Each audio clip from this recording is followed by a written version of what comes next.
Hi, I'm Patrick Sullivan. This is Recurring Insight, and for this video, I'm going to be talking about Destructive Urge.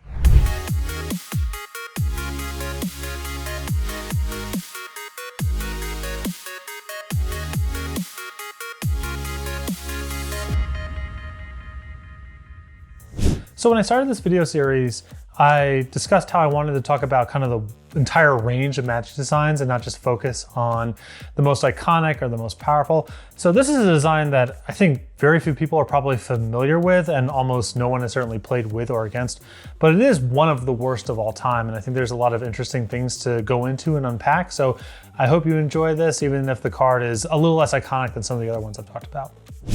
It is really strong language to call something the worst design of all time. After all, there's thousands and thousands of designs. And most designs that someone would point to as the worst design of all time would probably have more of a constructed pedigree or more of a commander pedigree. Destructive Urge never really showed up very much, and it's a card that most Magic players are probably not familiar with. But a quick unpacking here will hopefully highlight what I'm talking about. For starters, even though the rate isn't particularly good insofar as it didn't show up very much, this is about as good as you can do. I certainly hope we wouldn't talk about doing this card at 2 mana for obvious reasons. So 3 mana is the lowest quote unquote realistic starting point for the card. And something that's really nice about hit triggers is the promise that the game changes turn after turn, and that the opposing player has the opportunity to do something about it the following turn, even if they're caught off guard. You look at a card like Curiosity, you play it with a sea of cheap protection, you play it with flyers, and you sort of get buried by it connecting turn after turn and a bunch of 0 and 1 mana interaction preventing you from doing anything about the card. Destructive Urge is that, but the middleman is completely cut out. Once this is connecting, your opponent really can't catch up with it unless they top deck a very, very narrow range of cards. So what would you do with a design like this if you actually wanted to do it for some reason? It's very easy to say, well, you just don't do it. And that's probably the right answer here. But part of working in design is you have to fill out the file with a bunch of different designs. Sometimes there's creative concepts that force your hand a certain way. And going back to the designer and just saying, well, don't do it is not the most helpful call to action.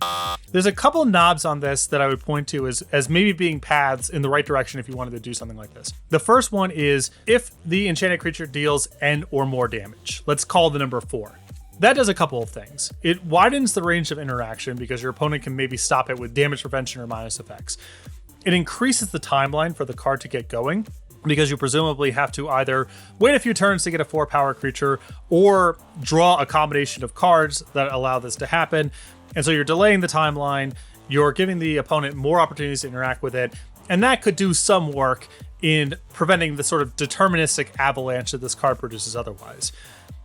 The route that I prefer, though, is a hit trigger into a transform, leveraging the double-sided cards to turn this into something like a Magnivore that cares about lands in the graveyard, or a random map excavator that allows you to play lands out of the opposing graveyard. There are things that you could do here that sort of synergize with a one-shot land destruction, but then turns the card into something else. And I think really, ultimately, that's what you have to get to.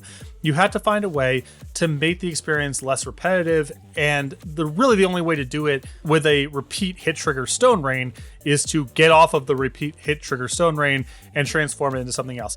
As it stands, I think this would get my vote for worst design of all time. It would certainly be on the short list. And it really goes to show you that a lot of the worst offenders in Magic's history are not necessarily things that you would be familiar with. The rate here is not as pushed as Tolarian Academy or Time Spiral or dozens of other designs in Urza Saga, one of the most historically powerful sets of all time. But this still stands out to me as, if it was a ubiquitous feature of Magic, would literally cause people to stop playing. It's interesting that even in earlier design philosophies and development philosophies, they've really never tried to rekindle this one. This one is a relic of history, and I think that's where it belongs. Again, I'm Patrick Sullivan, and that was Recurring Insight. A couple things you can do from here. Make sure you're subscribing to the Star City Games YouTube page so you can get notified when new videos go up there.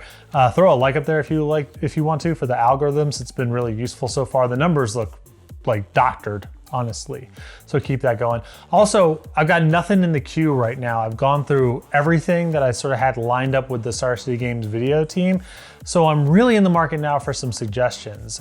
You've been great about throwing up some recommendations that I've largely ignored up until this point, but I'm actually ready to dive in. So anything you want to see, now is a very good time to leave a comment up on the page, and hopefully I'll get to it soon.